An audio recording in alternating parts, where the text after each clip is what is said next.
गुरु रामदासा जय जय रघुवीर समर्थ उपासनेला दृढ चालवावे देव संताशी सदा नमावे सत्कर्मयोगे वय घालवावे सर्वामुखी मंगल बोलवावे जय जय रघुवीर समर्थ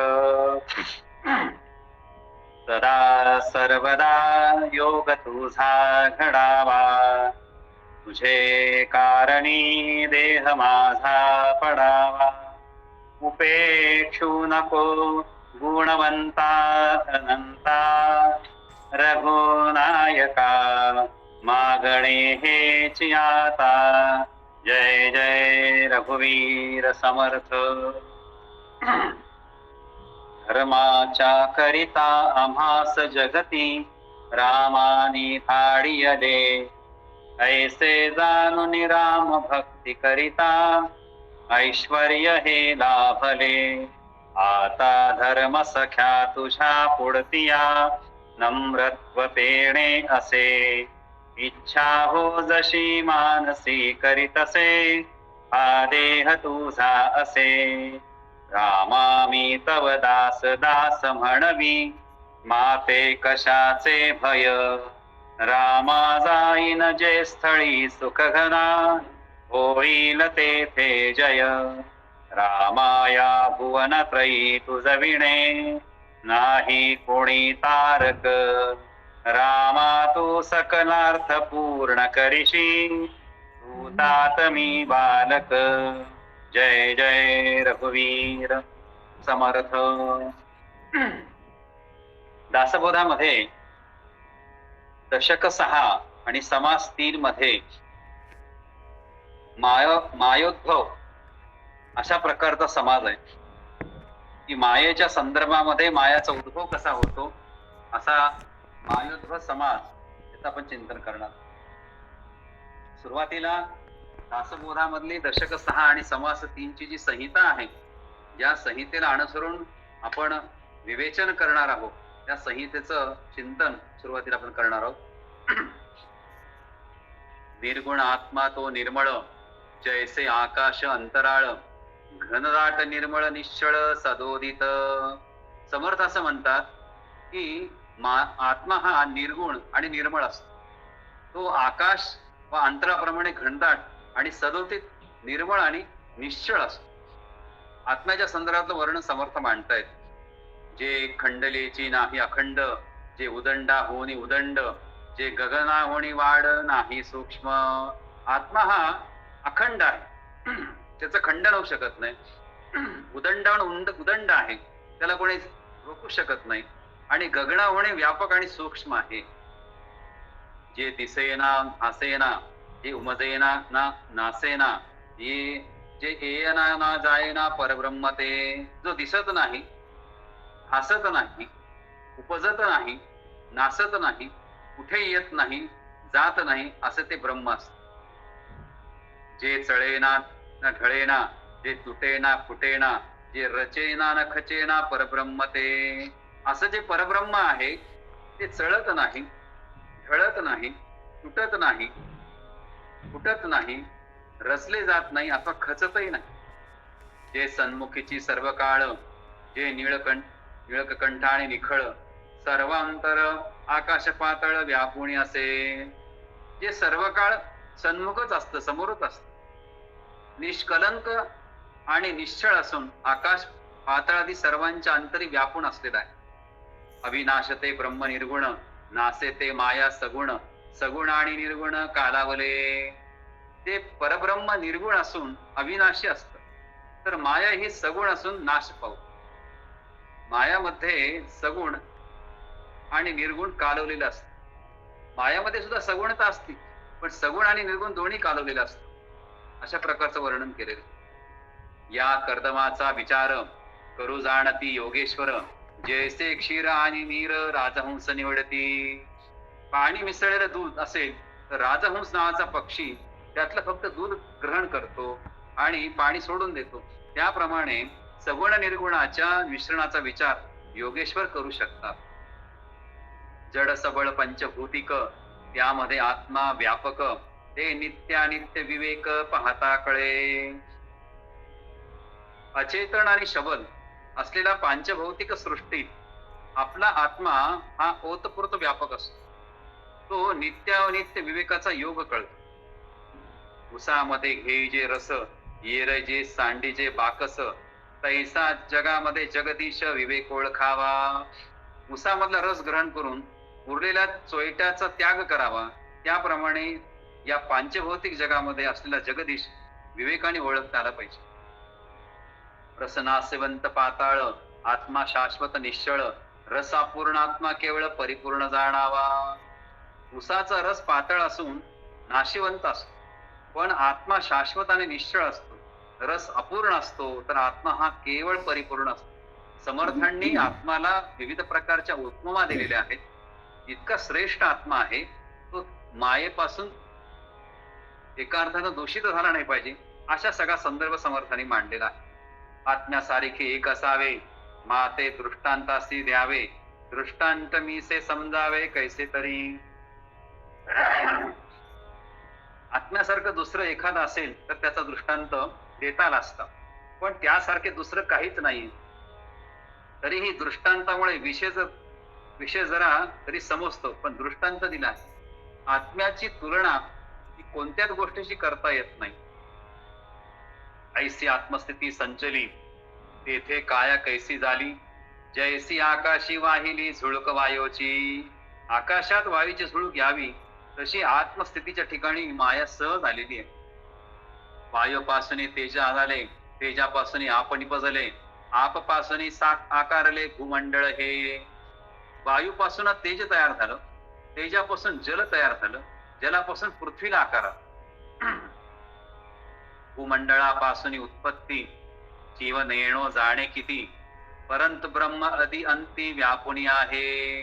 भूमंडळापासून किती जीव उत्पन्न झाले हे सांगता सुद्धा येत नाही, परंतु या सर्वांच्या आदी आणि अंत ब्रह्म हे व्यापून आहे.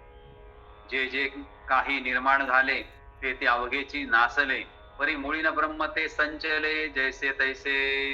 जे काही निर्माण झाले आहे ते सर्व नाश पावते, पण मुळात ब्रह्म सर्वत्र संचरलेले असतं, ते कधी नाश पावत नाही, त्याच्यात बदलही होत.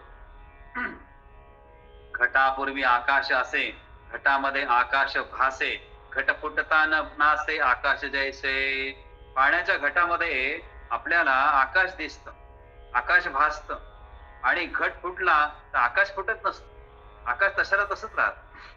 तसं घट निर्माण होण्यापूर्वी आकाश असतंच, घट निर्माण झाल्यावर त्या घटामध्ये आकाश भासू लागतं, पण नंतर घट फुटला तरी आकाश जसेला तसंच असतं, ते नाश होत नाही. तैसे परब्रह्म केवळ अचळ आणि अढळ, मध्ये होत जात सकळ चराचर. तसं परब्रह्म केवळ अचळ आणि अढळ असतं, ते सर्व चराचरात त्यात होत जात राहत. जे जे काही निर्माण झाले ते आधीच ब्रह्म व्यापिले, सर्व नाशता उरले अविनाश ब्रह्म. जे जे काही निर्माण होतं ते आधीच ब्रह्माने व्यापून असले. या निर्माण झालेल्या सर्वांचा नाश झाला तरी ब्रह्म मात्र अविनाशी आहे, असं समर्थ म्हणतात. ऐसे ब्रह्म अविनाश, त्याची सेविती ज्ञाते पुरुष, तत्व निदर्शने निशरणे आपणास आपण लाभे. जसे अविनाशी जे ब्रह्मा त्याच्या ज्ञाते पुरुष आश्रय घेतात, विवेकाने सर्व तत्वांचं निरसन करीत गेले की आपल्याला स्वस्वरूपाचा अनुभव प्राप्त होतो. तत्वे तत्व मिळविले, ज्यासी देह हे नाम ठेविले, ते जाणते पुरुषी शोधिले तत्वे तत्वे. तत्वात तत्व मिळून तत्वाचं गाठोड असा देह निर्माण. जाणते पुरुष असतात ते एका तत्वाचा दुसऱ्या तत्वाने विवेकाने विलय करून आत्मज्ञान प्राप्त करतात. तत्व आणि व्यवहार हा जरी वेगळा असला तरी तत्व आणि व्यवहारामध्ये फारकत नसली पाहिजे. तत्वानुसार जर मनुष्याने व्यवहार जर केला तर बऱ्याचशा चांगल्या गोष्टी घडू शकतात. तत्व झाडा विशेष होता, तेथे निमाली देह हंता, निर्गुण ब्रह्मी ऐक्यता विवेक झाली. ते हे तत्वांचं गाठोड आहे आणि आपण त्यातून वेगळे आहोत हे कळून आल्यानंतर देहाची अंत नष्ट होते. पंचमहाभूतही तत्व आप तेज वायू पृथ्वी आकाश या 5 तत्वापासून मनुष्याचा देह तयार झालेला आहे, आणि हे कळून आल्यानंतर मग देहाची अहंता नष्ट होती. आपला देह हा जो पिंडी ते ब्रह्मांडी म्हणल्यासारखा तो विलीन होणार आहे, त्यामुळे मनुष्याचा अहंता नष्ट होतो. विवेकाच्या योगे निर्गुण ब्रह्म हेच आपले स्वरूप आहे असं कळलं की मनुष्य त्यामध्ये एकरूप होऊन जातो. विवेके देहाकडे पाहिले तो तत्वे तत्व ओसरले आपण काही ना आले प्रत्ययासी. विवेकानं जर आपल्या देहाकडे पाहिलं तर तत्वात तो विलय पावतं. आपण काही नाहीच असा माणसाला प्रत्यय येतो. हा जिवंतपणे प्रत्यय आला पाहिजे. मेल्यावर ते होतच असतो, पण जिवंतपणे प्रत्यय येण्यासाठी उपासना सांगितलेली आहे. आपला आपण शोध घेता आपली तो माईक वार्ता तत्वाती उरले तत्वता निर्गुण ब्रह्म. आपण आपला शोध घेऊ लागला की आपले अस्तित्व हे माईक आहे, म्हणजे मायेत गुरफटलेलं आहे ते कळतं. आणि सर्व तत्वांचं निरसन झाल्यावर फक्त निर्गुण ब्रह्म तेवढं शिल्लक राहत. आपण ज्याला मी म्हणतो तो राहतच नाही. आपण आविन निर्गुण ब्रह्म त्याची निवेदनाचे वर्म तत्वासरिसा गेला भ्रम मी तुपणाचा. मीपणाशिवाय निर्गुण ब्रह्म तेच आत्मनिवेदनाचं वर्म आहे. तत्वाचं संपूर्ण निरसन झालं की मी तुपणाचा भ्रमच नाही सा. मी पाहता आढळेना निर्गुण ब्रह्म तेच चळेना आपण तैसी परी कळेना सदुरवीणा. शोध घेऊ लागल्यावर मी कुठे आढळतच नाही, निर्गुण ब्रह्म चळतच नाही, पण आपण म्हणजे ते निर्गुण ब्रह्मच आहे जे सद्गुरु शिवाय कळत नाही. त्याच्यासाठी सद्गुरु आवश्यक आहे. सारासार अवघे शोधिले तो आसार ते निघून गेले पुढे सार ते उरले निर्गुण ब्रह्म. सारासार विचाराने मी कोण आहे याचा जर शोध घेत लागला तर असार होत, ते सर्व निघून गेले की सार उरले की निर्गुण ब्रह्म शिल्लक राहत. आदी ब्रह्म निरोपले त्याची सकळामध्ये व्यापले सकळ अवघेचे नासले उरले ते केवळ ब्रह्म. आधी ब्रह्माचं जे वर्णन केलं आहे ते सर्वांमध्ये व्यापून राहिलेलं आहे आणि सर्व जे निर्माण झाले होते ते नाश पावले आहे. आता केवळ ब्रह्म उरले आहे. होता विवेक संवार तेथे निवडे सारासार आपला आपणासी विचार ठाई पडे. विवेकाने पांचभौतिक सृष्टी संबंधी सारासार विचार केला तर आपण कोण आहोत याची जाणीव आपल्याला होऊ लागते. आपण कल्पिले मी पण शोधिता नुरे जाण मी पण गेली या निर्गुण आत्मा स्वये. आपण देह म्हणजे मी अशी कल्पना केली होती, पण आपण आपला शोध घेऊ लागलो की आपण म्हणजे देह नव्हे हे कळत. त्याप्रमाणे शोध करता करता मी म्हणजे मन नव्हे, मी म्हणजे बुद्धी नव्हे असे करता करता मीच शिल्लक राहत नाही. मी जर फक्त निर्गुण आत्मा तेवढा हा उरतो. झाली या तत्वाचे निरसण निर्गुणात्मा त्याची आपण का दाखवावे मी पण तत्व निरसणाउपरी. तत्वाचं निरसन झालं की मी निर्गुण आत्मा तोच आपण असा अनुभव घेतो. म्हणून तत्व निरसनानंतर मीपणा दाखवणार तरी कसा. तत्वामध्ये मीपण गेले तरी निर्गुण सहजी उरले सोहम भावे प्रत्या आले आत्मनिवेदन. तत्वामध्ये मी म्हणजे देह नाहीसे होऊन केवळ मी निर्गुण ब्रह्म आहे एवढं शिल्लक राहत. तोच मी म्हणजे सोहम भावाने तसा अनुभव आल्याने सहज आत्मनिवेदन मनुष्याला घडत. आत्मनिवेदन होता देवा भक्तासी आत्मनिवेदन होता देवा भक्तासी ऐकता साचार भक्त विभक्तता सांडुणी झाला. आत्मनिवेदन होता देवाची व भक्ताची ऐक्यता झाली आणि विभक्तता जाऊन तो खरा भक्त बनला. निर्गुणासे नाही जन्ममरण निर्गुणासे नाही पाप पुण्य निर्गुणी अनन्य होता आपण मुक्त झाला. निर्गुणाला जन्ममरण नाही, निर्गुणाला पाप पुण्य नाही, त्यामुळे निर्गुणाची एकरूपता होता तो मुक्त होतो. तत्वी वेटाळून घेतला प्राणी संशय गुंडाळला आपण असे आपण भुलला कोहम म्हणे. जीव विनाशी तत्वाने वेढलेला असतो, त्यामुळे तो संशयामध्ये गुरफटतो आणि म्हणून त्याला आपल्या स्वरूपाचा विसर पडतो. म्हणून तो प्रश्न विचारतो जन्माला कोहम कोहम कोहम मी कोण आहे. अहम ब्रह्मास्मी ह्याला तुला वेळ लागतो. तत्वी गुंतला म्हणे कोहम विवेके पाहता म्हणे सोहम अनन्य होता अहम सोहम आवळली. तत्वात ज्या वेळी गुंतलेला जीव असतो तेव्हा कोहम म्हणजे मी कोण आहे असं तो म्हणतो, पण विवेक उत्पन्न झाला की तो सोहम म्हणजे तो मी तोच आहे असं म्हणू लागतो आणि स्वस्वरूपाच्या अनुभवाने जीव ब्रह्माचं ऐक्य झालं म्हणजे अनन्य होतो. अहम आणि सोहम ही दोन्ही गोष्टी मावळून जातात. या उपरी उर्वरित त्याची स्वरूप संत देही आसुणी देहातीत जाणे जैसा. यानंतर जे शेष राहतं ते नित्य त्रिकालबाधित आत्मस्वरूप असतं. तेही असून मग तो या प्रकारे देहातीत होतो. संदेह वृत्ती तेन भंगे म्हणून बोलिल्या बोलावे लागे. आम्हासी हे घडले प्रसंगे श्रोती क्षमा करावे. संदेह वृत्ती लवकर नष्ट होत नाही मनुष्याची. प्रत्येकाला दुसऱ्याबद्दल संशयच वाटतो, म्हणून पूर्वी बोललेले परत बोलावे लागते, म्हणून श्रोत्यांनी क्षमा करावी. समर्थ वारंवार आठवण करून देतात की प्रत्येकाने एका अर्थानं संशयी मन सोडून दिलं पाहिजे. पण मनुष्य काही संशय सोडून देत नाही, त्यामुळे मला नाईलाजानं पुन्हा पुन्हा संशया संदर्भात सांगावं लागतं, म्हणून मला क्षमा करा, अशा प्रकारचं निवेदन स्वतः समर्थ करतात. ती कल्पना विलक्षण आहे. त्या समर्थ मायोद्भव निरूपण सांगताना समर्थ अत्यंत व्याकुळतेने सांगतायत. त्यामुळं सार असार विचार हे निर्गुण ब्रह्म आहे. या संदर्भामध्ये या माया उद्भव समर्थ निरूपणामध्ये काय म्हणले समर्थांनी, तर ब्रह्मस्वरूपाचा अनुभव घेण्याच्या दोन पद्धती शास्त्रकारांनी सांगितल्या. ब्रह्माचा आहेपणाचा विचार ही एक पद्धती आणि ब्रह्माचा नाहीपणाची दुसरी पद्धती. ब्रह्म आहे, ब्रह्म नाही. आहेपणाच्या दृष्टीनं ब्रह्म दोन प्रकारे विश्व व्यापून आहे. आहे म्हणलं तर दोन प्रकारे, आणि विश्वात व्यापून आहे. उदाहरणार्थ लोखंडाचा गोल अग्नीत तापवला तर तो आत बाहेर लाल होतो, मध्ये पण लाल होतो, बाहेर लाल. येथे अग्नी निराळा आणि लोखंड निराळा असतो. सूक्ष्म अग्नी स्थूल लोखंडामध्ये व्यापून जातो. आपल्या घरी बघा ना, एखादा खिळा गॅसवर गरम करा, चुलीत गरम करा, तो पूर्ण लाल होऊन जातो. याचा अर्थ काय, तर तो सूक्ष्म अग्नी आणि स्थूल लोखंडाला व्यापून घेतो. त्याप्रमाणे सूक्ष्म ब्रह्म हे स्थूल दृश्य विश्वाला व्यापून टाकतं, सगळं विश्वव्यापी होऊन जातं. या व्यापकतेचा अर्थ फार मोठा गंभीर आहे. तो असा की पंचमहाभूतांनी घडलेलं विश्व हे स्थूल आहे. त्याच्या अंतर्यामी असणारी चेतना ही ब्रह्मस्वरूप, हे लक्षात ठेवलं. जरी सृष्टी स्थूल असली तरी त्याला चालवण्याची शक्ती आहे, ती शक्ती ही चेतना ब्रह्मस्वरूप आहे, म्हणूनच ते चालतं. तर अशा प्रकारचा सार विचार हा अंतःकरणात बसणं अत्यंत आवश्यक आहे. प्रसंग असा आहे, दृष्टांत, उच्च न्यायालयामध्ये एक फौजदारी खटला चालू होता आणि एका व्यक्तीस खालच्या कोर्टानं फाशीची शिक्षा ठोठावली होती. तिच्या विरुद्ध वरच्या कोर्टात अपील करण्यात त्यानं अपील केलं. आरोपीच्या बाजूचे त्यावेळेचे प्रसिद्ध वकील बॅरिस्टर सरदार वल्लभभाई पटेल ते काम होत. आपल्या अशिलाच्या निर्दोषपणाबाबत त्यांना पूर्ण विश्वास होता.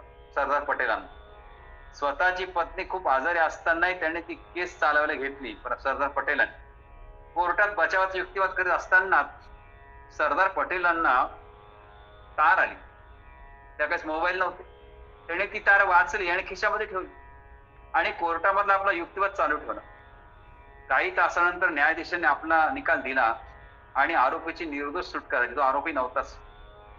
पटेल वकिलांच्या खोलीमध्ये आले की तुम्ही आल्यानंतर पटेलांना एकदम रडू कोसळली. वकील न्यायाधीश जेव्हा सरदार वल्लभभाई पटेल यांच्या खोलीमध्ये आले आणि त्याने बघितलं तर पटेल एकदम जोरात रडतायत. इतरांना काय झालं ते कळेना. त्यांच्या मित्राने विचारलं, आपलं काही दुखत आहे का, काय झालंय? तेव्हा पटेलांनी आपल्या खिशातली तार काढून दाखवली आणि त्या तारेमध्ये लिहिलं होतं, पत्नीचे निधन झाले आहे. सर्वांनी सांत्वन करीत पटेलला विचारलं, असे होते तर तुम्ही खटला कशाला चालवायचा? अहो, तुमच्या पत्नीची तार आली सकाळी सकाळी, तुम्ही ती वाचली, पत्नीचा मृत्यू झाला आहे, निधन झालं आहे, तुम्ही हा खटला दिवसभर कशाला चालवला? लगेच घरी का निघाला नाही तुम्ही? पटेलांनी उत्तर दिलं, पत्नी तर गेली होती, तिला परत आणणे शक्य नव्हतं, परंतु त्यामुळे फासावर जाण्यापासून एका व्यक्तीला मी वाचू शकतो.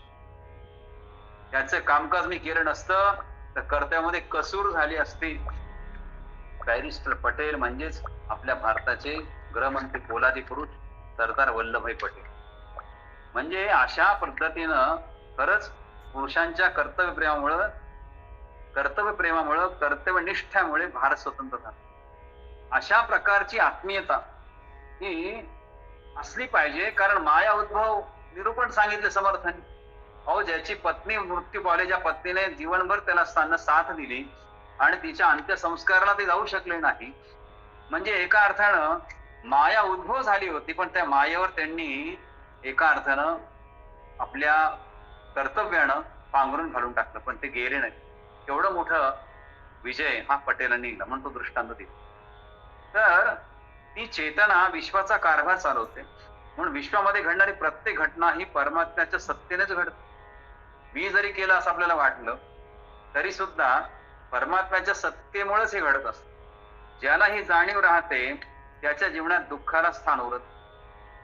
बघा तुम्ही, जे काही घडते ते परमेश्वराच्या मर्जीनं घडतं, त्याच्या सत्तेने घडतं.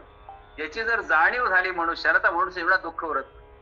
मग सगळ्या प्रकारची सत्ता परमेश्वराची चालती हे आपल्याला कळण्यासाठी परमेश्वराचं आपल्याला उपासना करावी लागेल.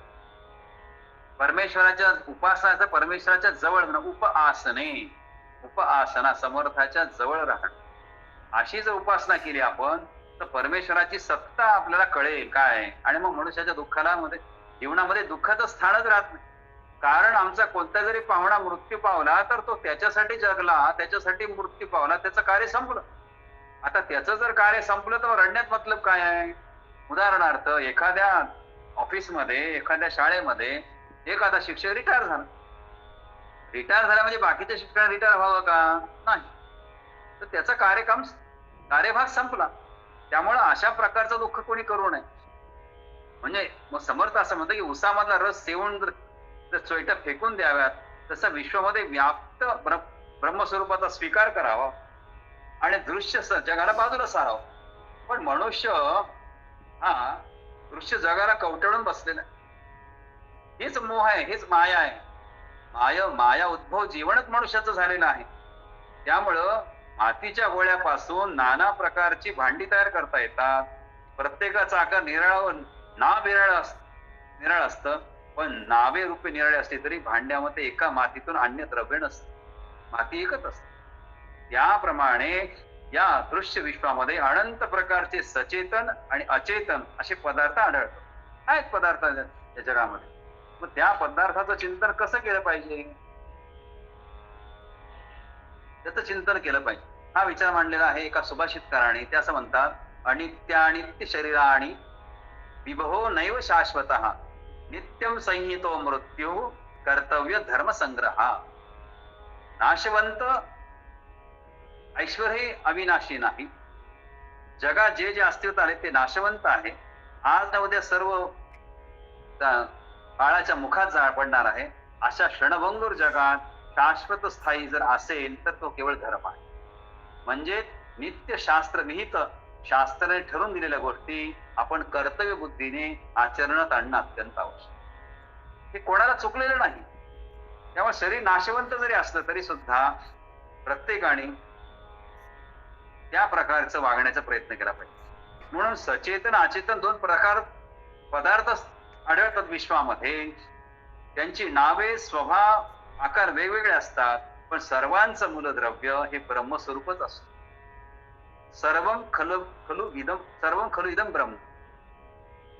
सर्वं खलु इदं, सगळं या महावाक्याचा अर्थ असून तो खरोखर दिव्य दृष्टी आहे. सर्वं खलु इदं ब्रह्म, ब्रह्म सर्वत्र व्यापलेला आहे. ही दिव्य दृष्टी ज्याच्या अंगी जी बांधते त्याला एका ब्रह्मसत्तेपासून दुसरे अंतिम तत्व प्रत्यास येत नाही. ब्रह्मतत्वाला पर्याय नाही. हे कधी कळेल आपल्याला, जर ही दिव्य दृष्टी जर आपल्या अंगी बांधली तर सगळा करता करिता ब्रह्मच आहे, अन्य कोणी पण नाही हे कळलं पाहिजे. माझ्या वडिलांनी मला पैसे दिले नाही, माझ्या बायकोने मला विचारलं नाही, मी आज उपाशीच राहिलो, या सगळ्या ज्या जीवनातल्या ज्या छोट्या छोट्या आपण ज्या किरकिरी करतो, समस्या करतो, याच्या संदर्भामध्ये असं म्हणजे की खरोखर दिव्य दृष्टी जर वाचली आपली जर झाली तर आपल्याला सगळ्यांच्या लक्षात येईल की दुसरे अंतिम तत्व प्रत्यास येत नाही. त्यामुळं हा सगळा विचार ब्रह्मसत्तेला अधीन झालेला आहे. ब्रह्मसत्तेशिवाय कुठल्या झाडाचं पान हलू शकत नाही. या दृष्टिकोनातून हा विषय ब्रह्माचा नाही पण विचार केला आत्मानात्म विवेकाचा प्राधान्य द्यावं लागतं. आत्मानात्म विवेक म्हणजे आत्म्याचा अंतरात्म्याला झालेला एका अर्थानं दृष्टांत, एक विवेक असा असणं अत्यंत आवश्यक.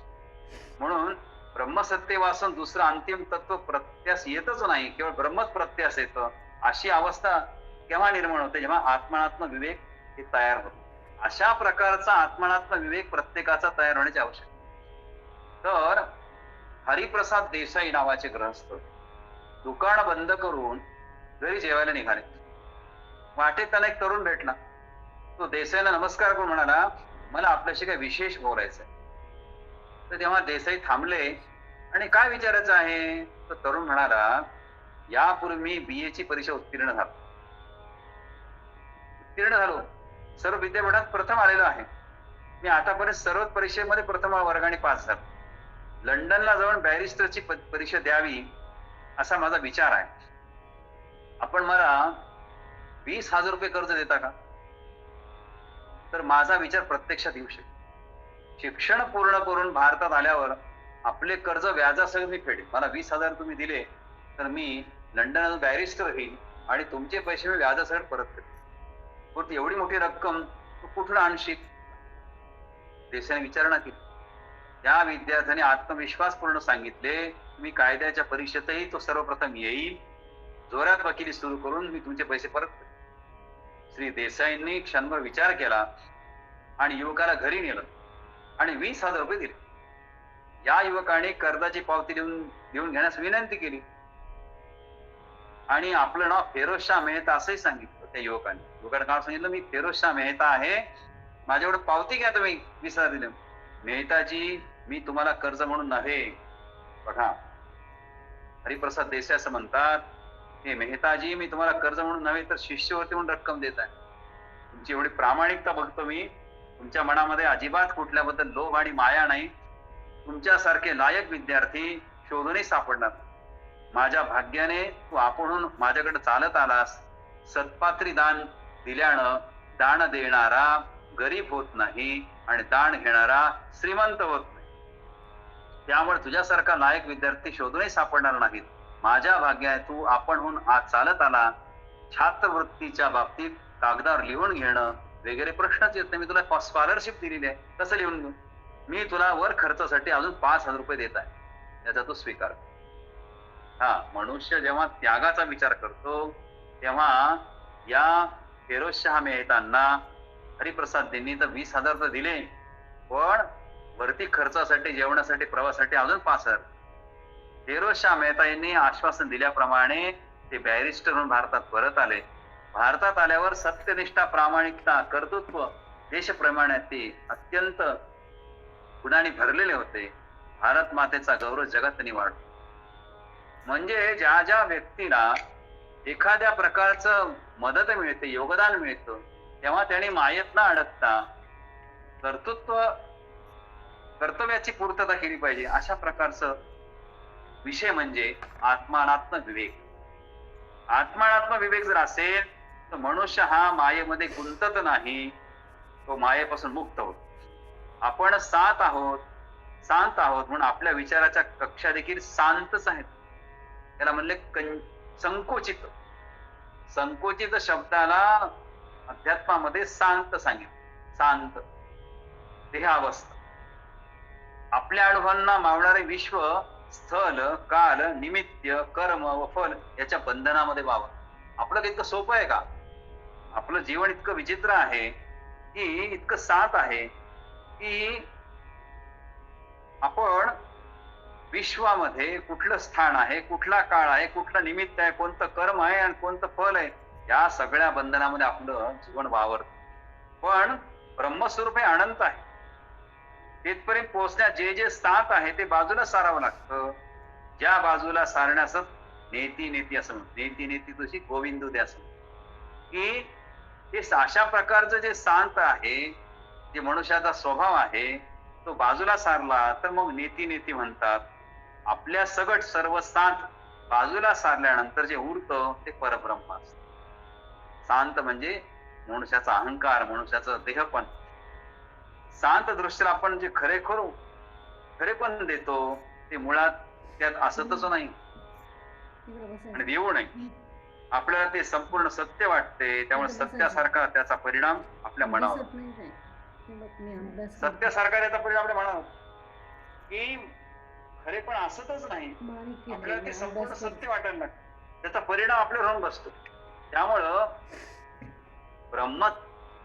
ब्रह्म हे सर्वत्र संचरलेलं आहे.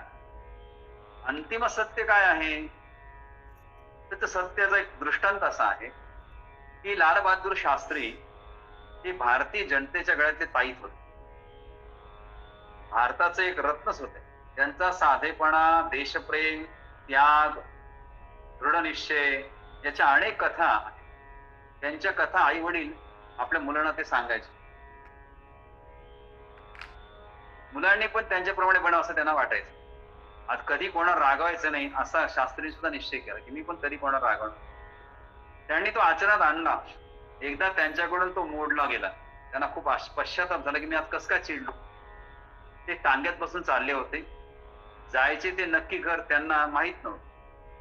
टांगेवाल्याने त्याचा फायदा घेऊन मुद्दाम लांबच्या मार्गाने फटकत शास्त्रींना घेऊन गेला आणि 2 रुपये भाडे मागितले. त्या काळात शास्त्रींना माहित होतं की त्या ठिकाणी जायला फक्त 8 आणे लागतात, परंतु 1.5 रुपये टांगेवाल्याने जास्त घेतला. टांगेवाल्याने फसवून उगाच घुमवले याचा राग घेऊन त्याला ते खूप बोलले. रागाच्या भरात त्याच्या गालफाडात लावून दिली टांगेवाल्याच्या. क्षणभरात ते भानावर आले आणि सुन्न झाले. आपण हे काय केले? कुठे गेला आपला निश्चय? कशी झाली चूक? या विचाराने त्यांना पश्चाताप लग्न झाले. त्यामुळे टांगेवाला त्यांनी मागितले 2 रुपये ते दिले.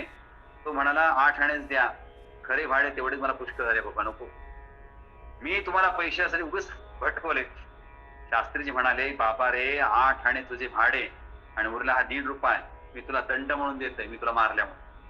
रागवायचं नाही हा माझा नियम मी आज मोडला आहे, म्हणून मी स्वतःला शिक्षा करून घेत आहे. तू पण मला मोठ्या मनाने आणि मोठ्या क्षमा कर. चुका सगळ्याकडून होतात, पण तो त्याचं ज्ञान झाल्यावर पश्चाताप वाटला पाहिजे. पुन्हा ते आपल्याकडून होणार नाहीत याची खबरदारी. असं जर केलं तर सर्वत्र ब्रह्म संचरण आणि अंतिम सत्य मनुष्याला कळेल, तर मनुष्य मायेमधून बाहेर निघेल, नाही तर निघणारच नाही. म्हणून अंधारामध्ये दोरीवर सर्प दिसतो, तो दिसतो पण संपूर्ण खरा नसतो. आपल्या मनावर त्याचा खऱ्या सर्पासारखा परिणाम होतो. त्याचे भय बांधल्या वाचून राहत नाही. आपण आपल्या विचाराने त्या सर्पाचं सर्पमन नाहीसे करू शकत नाही.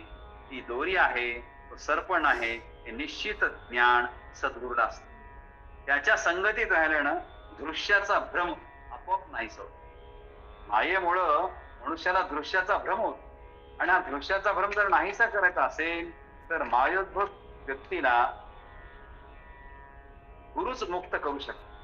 म्हणून आपली बुद्धी ही प्रत्यक्षानुसारी असते, प्रत्यक्ष इंद्रियानुसारी असते. म्हणून आपली देहबुद्धी जोपर्यंत देहाला धरून विचार करते तोपर्यंत दृश्याची कक्षा तिला ओलांडते.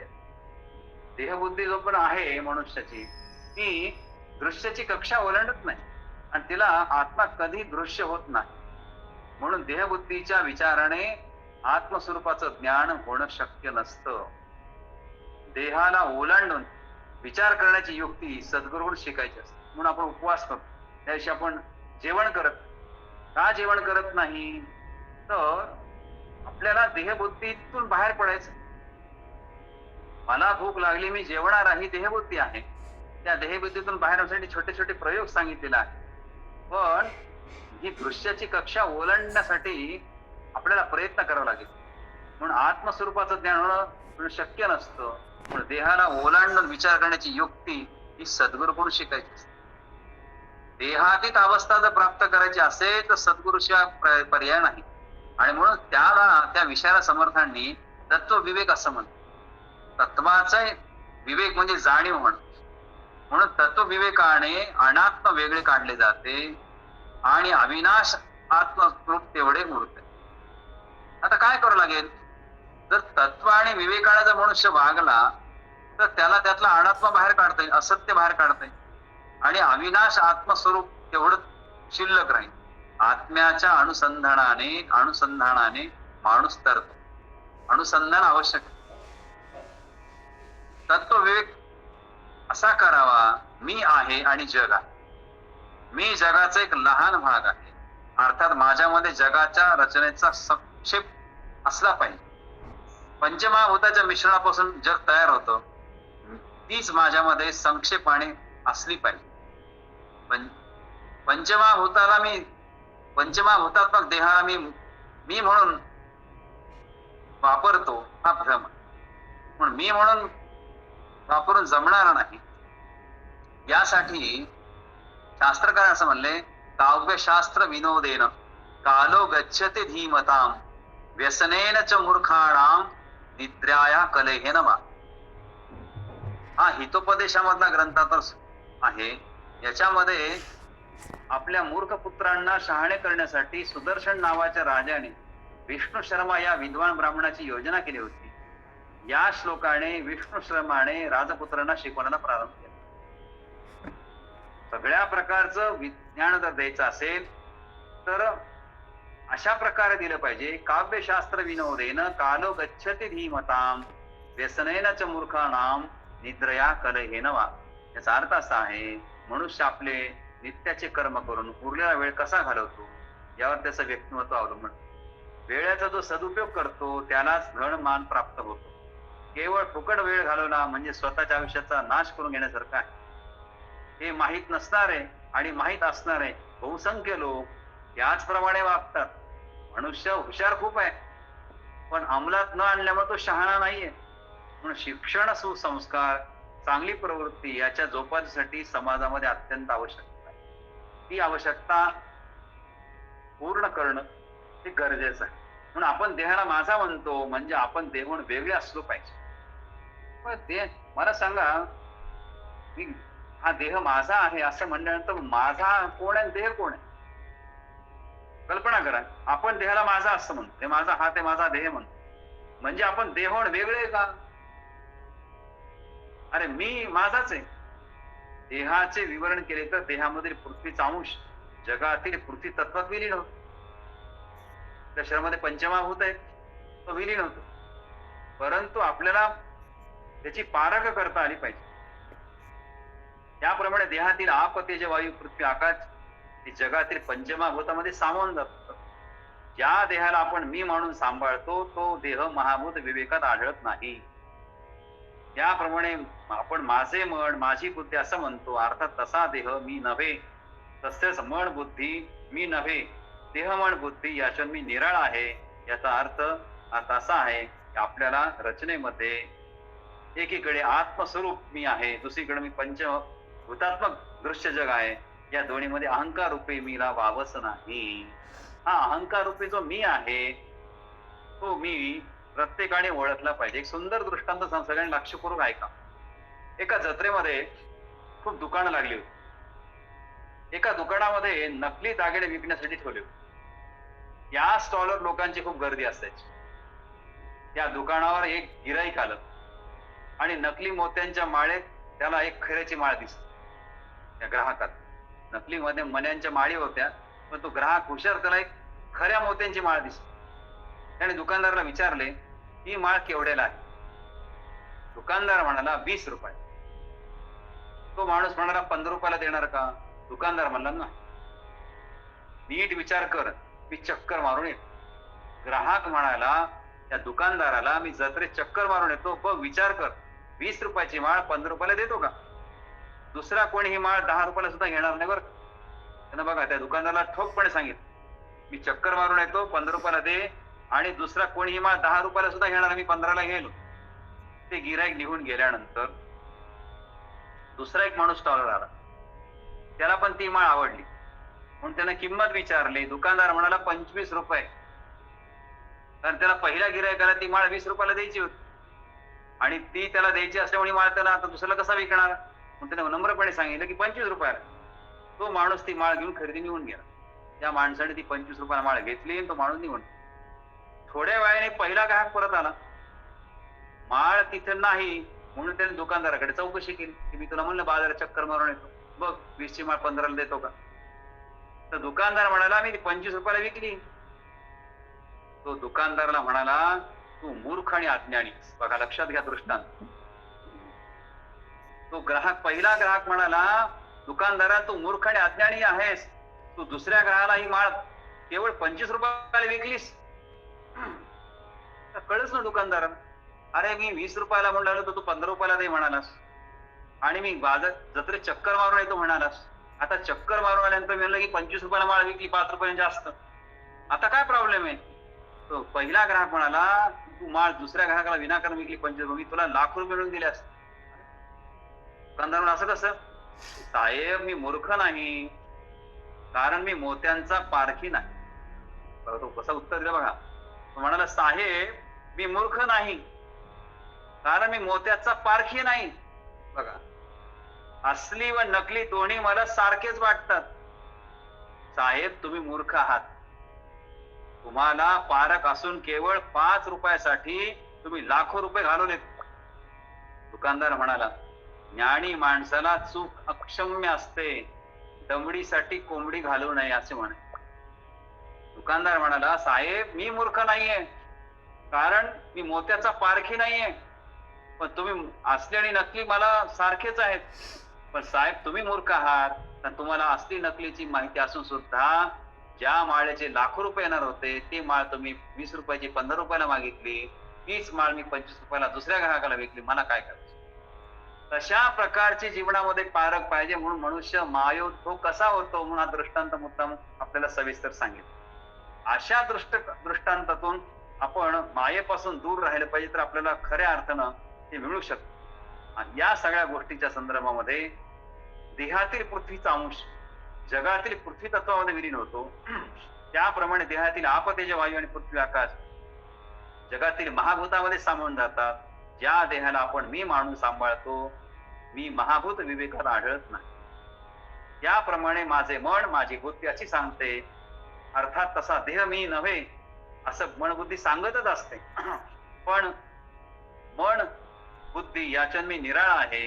याचा अर्थ असा आहे की आपण रचनेमध्ये एकीकडे आत्मस्वरूप मी आहे आणि दुसरीकडे पंचभूतात्मक दृश्य जग आहे. या दोन्हीमध्ये संस्कार रूपी मीला वाव नाही. पण भ्रमाच्या पोटी तगणारा अहंकार मारून टाकल्यानंतर परमार्थाचे पाऊल पुढे पडत नाही. हा अहंकार मारून टाकावाच लागेल, तर परमार्थामध्ये पाऊल पुढे पडेल. हे पक्के जाणून मर्मज्ञ साधक आपला खोटा मीपणा आपण सद्गुरूच्या चरणी बळी देतात. त्यालाच आत्मनिवेदन असं म्हणतात. खोटं वागणं, असत्य वागणं, सद्गुरूंच्या पायावर देऊन टाकणं, याला आत्मनिवेदन असं म्हणतात. देहबुद्धीला मीला सद्गुरूच्या पायी गुंतवणं, आत्मस्वरूपाचं अनुसंधान ठेवण्याचा अभ्यास करणं, हाच आत्मसाक्षात्कारचा सनातन राजमार्ग आहे. प्रत्येक माणसामध्ये आत्मरूपाने विलसणारा मी ब्रह्मस्वरूप असल्याने तो साऱ्या विश्वाचा अंतर्यामी आहे. जगाची उत्पत्ती, स्थिती आणि लय याचा तो साक्षी पण आहे. तो कुठे जात नाही, कुठे येत नाही, तो वाढत नाही, घटतही नाही, तो जन्मतही नाही, मरतही नाही, तो अजन्म आहे. तो देत नाही आणि घेतही नाही, तो सदैव सम्मुख असतो, तो अखंड एकरस असून त्याच्यासारखा तोच असतो. जग जसं अचित्य, रचना, रूप आणि आश्चर्यमय आहे, तसेच किंबहुना त्यामुळे आत्मस्वरूप हे आश्चर्यमय आहे. पण जगाचा अभ्यास करून याचा अंदाज लागणं मात्र शक्य नाही. जगाच्या येण्या जाण्याच्या ब्रह्मस्वरूपामध्ये काहीच फरक घडून येत नाही. पण हे जाणून घेण्यासाठी आपल्या सर्वांना मायेतून मुक्त व्हावं लागेल. मायेतून मुक्त झालं तर ते होऊ शकत नाही, तर होऊ शकत नाही. अशा प्रकारचा संदेश या मायोद्भव समाजाच्या दुसऱ्या भागामध्ये दिलेला आहे. पण यामध्ये न्यायशास्त्राचा एका अर्थानं आपल्याला बोध होतो. सिकंदराने जेव्हा भारतात आक्रमण केलं, तर पौरुष राजाचा पराक्रम, त्याचं वागणं, त्या दोघांची मैत्री. एका सिंहासनावर सिकंदर, तर दुसऱ्या सिंहासनावर पौरुष बसला. दोघांची स्नेहपूर्ण बोलणी चालू होती. इतक्यात दोन व्यक्ती दरबारात आले व न्याय देण्याविषयी, योग्य निर्णय देण्याविषयी विनंती करू लागले. पौरुष आणि सिकंदराकडे पाहिलं. सिकंदर म्हणाला, मी नाही, आपणच न्याय निवाडा करा, तुम्ही निर्णय. सिकंदराने भारतातील यथायोग्य न्यायाबद्दल बरंचसं ऐकलं. दोन आलेल्या माणसापैकी एक सांगू लागला, मी याला जमीन विकली आहे. त्या जमिनीत त्याने विहीर खोदली. विहीर खोदताना त्याला 4 द्रव्याचे हंडे सापडले. ते हंडे घेऊन हा माझ्याकडे आला, तुम्हाला देऊ लागला. तुमची मी शेत जमीन विकत घेतली, तुमच्या शेतातली विहीर मी खोदली, त्या विहिरीमध्ये 4 सोन्याचे हंडे सापडले आहेत. हे हंडे मी यांना वापस करायला लागलो. तो असा म्हणाला, मी जमीन विकली आहे, ते हंडे मी परत घेणार नाही. बघा काय वैशिष्ट्य आहे. माय उद्भव समासाचं वर्णन करताना हा दृष्टांत अत्यंत मौल्यवान आहे. तर पौरुष परेशान झाला की ज्यानं एका व्यक्तीनं दुसऱ्या व्यक्तीला जमीन विकली, त्या दुसऱ्या व्यक्तीने जमीन घेतल्यानंतर त्यानं तिथं विहीर खोदली, त्यामध्ये 4 सोन्याचे हंडे सापडले. ते 4 हंडे घेऊन तो राजाकडे आला, सांगितलं की ही जमीन ज्याच्याकडून विकत घेतली त्याला हे हंडे परत करायचे. तो असा म्हणाला, मी जमीन विकत घेतली आहे खरे आहे, त्या जमिनीच्या आतील हे धनाचे हंडे मी काही विकत घेतले नाही. तेव्हा ते यायचेच आहेत, माझे नाही. ही विचित्र फिर्याद ऐकून सिकंदर थक्क झाला. सगळं जग जिंकायला निघाला होता तो.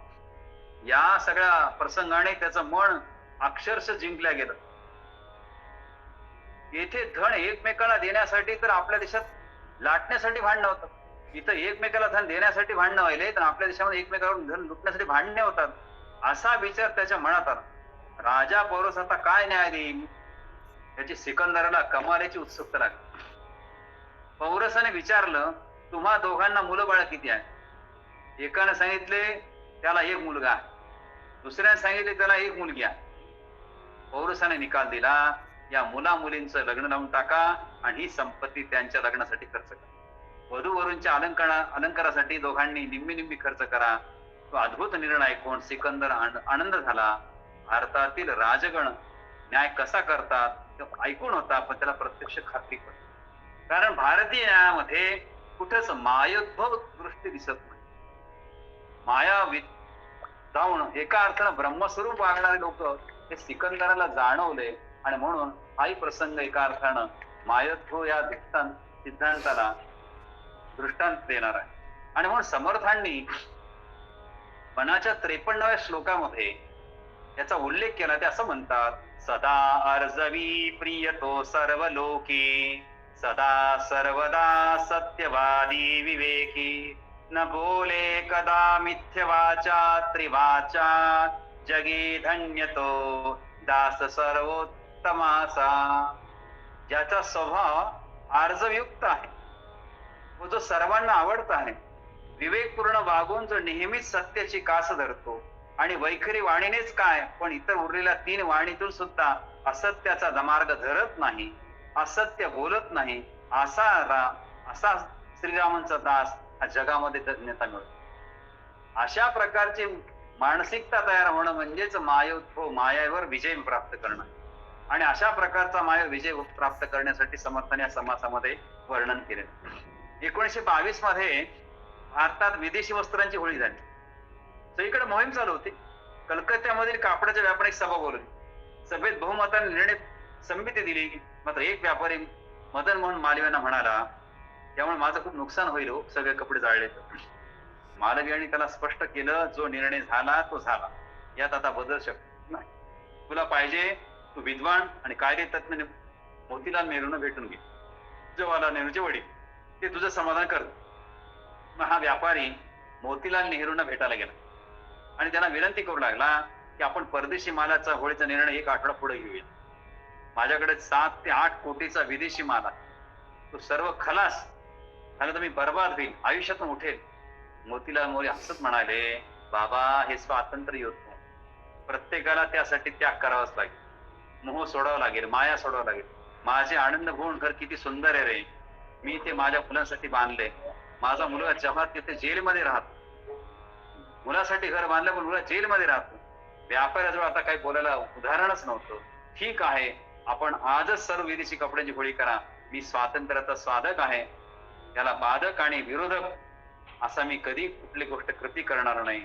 स्वातंत्र्याचं मंदिर जनतेच्या त्यागाच्या आणि आधारशिलेच्या रूपात. म्हणून मायोद्भव समासाचं वर्णन करताना स्वातंत्र्य लढ्यामध्ये सुद्धा कशा प्रकारचे लोक होते याचं वर्णन त्यांनी केलेलं आहे.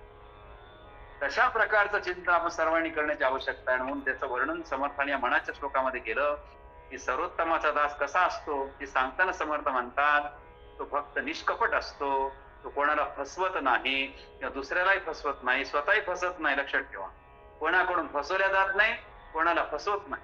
कपटी माणसाशी त्याचे आपुलकीचे आणि सरलतेचे संबंध असतात कपटी माणसं त्यांच्या प्रेमळ निष्कपट भाषणाने आर्जवी बोलण्याने तो सर्वांचा आवडता होतो. विवेकाने वागणे हे खऱ्या भक्ताचं लक्षण असल्याचं जनामध्ये लोकप्रिय तो होतो. तसं आपलं वागणं पाहिजे. आपण तर मोहातीत असतो.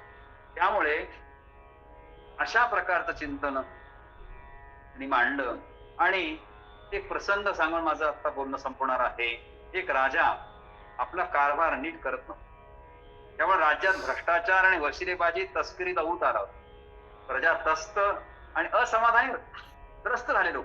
शेवटी राजाने एक जाहीर घोषणा केली की जो कोणी प्रशासनाची घडी नीट बसवेल त्याला मी योग्य पुरस्कार देईल. त्यासाठी त्याला लागणारे साहित्य आणि अधिकार पण देईल. मात्र जर तो अपयशी ठरला तर मी त्याला फाशी देईल. एका माणसाने ते चॅलेंज स्वीकारलं आव्हान व 3 दिवसात प्रशासनात सुधारणा करण्याचं आश्वासन दिलं. राजाने त्याला पूर्ण स्वातंत्र्य दिलं. त्याने दुसऱ्या दिवशी जाहीर केलं की सर्व नागरिकांना आपल्या आपल्या तक्रारी लिखित स्वरूपात या सार्वजनिक पेटीत टाकाव्या. तुमच्या काय तक्रारी आहेत तक्रार पेटीत टाका. तक्रारींची योग्य दखल घेतल्या जाईल व निश्चितपणे तुमची तक्रार दूर केल्या जाईल. तक्रार पेटी काही तासात पूर्णपणे भरून गेली. त्या माणसाने ती उघडली. त्यातील एक तक्रार त्याने वाचली व सर्वांना वाचून दाखवली. ती होती राजपुत्राने एका मुलीची छेड काढल्याबद्दल होती. तुमच्या राज्यात आपल्या राजाच्या मुलाने राजपुत्राने एका मुलीची छेड काढली आहे. लगेच राजपुत्राला बोलवण्यात आलं. सर्वाक्षम भर चौकात त्याला चाबकाचे फटके मारण्यात आले. तिसऱ्या दिवशी त्या माणसाने राजाला बोलावून तक्रार पेटी दाखवली. ती पेटी रिकामी होती. कुठे गेल्या सर्व तक्रारी राजाने विचारले. त्या माणसाने सांगितले, महाराज राजपुत्राला बसले फटके पाहून सर्व अधिकाऱ्यांच्या लक्षात आलं की आता आपली इथे डाळ शिजणार नाही. लाच, भ्रष्टाचार, अन्याय, दिरंगाई, अकार्यक्षमता आता खपून घेतली जाणार नाही. सर्व विभाग प्रमुख आता आपल्या तक्रारी माझ्याकडून निवारण करून घेतात. सांगायचं तात्पर्य असं आहे की अन्याय जेव्हा मनुष्य करत असतो तेव्हा त्याच्यामध्ये मनामध्ये माया उत्पन्न होती आणि मायेतून मुक्त व्हायचं असेल तर मनुष्याने निरंतर सत्याची बाजू धरली पाहिजे, न्यायाची बाजू धरली पाहिजे आणि प्रत्येकाने न्यायाने वागलं पाहिजे. अशा प्रकारचं चिंतन समर्थांनी मनाच्या श्लोकात सुद्धा मांडलेलं आहे. त्याचा आपण उपलब्ध वेळेमध्ये चिंतन करायचा प्रयत्न केलेला आहे. म्हणून हा जो मायोद्भव समाज जो आहे त्याच्या दोन्ही अंगाने माया म्हणजे काय आणि मायेतून मुक्त कसं व्हायचं अशा या दोन्ही अंगाने आपण काही सिद्धांत आणि दृष्टांताचं चिंतन केलेलं आहे. आपण सर्वांनी ते श्रवण केलं आहे. त्याबद्दल सगळ्यांचे मी आभार मानतो. आता विश्वात्मके देवे येणे वाक्यजने तोषावे.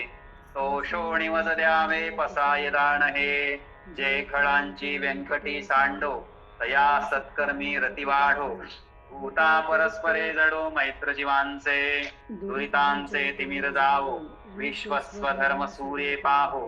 जो जे वांछिल तो ते लाहो प्राणी जात. वर्षत सकळ मंगळी ईश्वर निष्ठांची मांदियाळी. अनवरत भूमंडळी भेटतु तया भूता. चला कल्पतरूंचे आरव चेतना चिंतामणीचे गाव.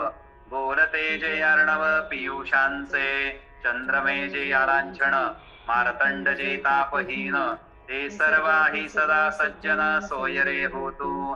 किंबहुना सर्व सुखी पूर्ण होणी तिन्ही लोकी.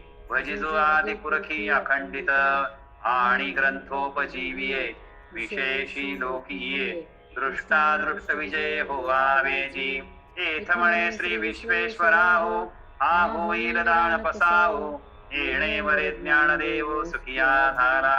येणे वरे ज्ञानदेव सुखिया झाला. ज्ञानेश्वर महाराज की जय.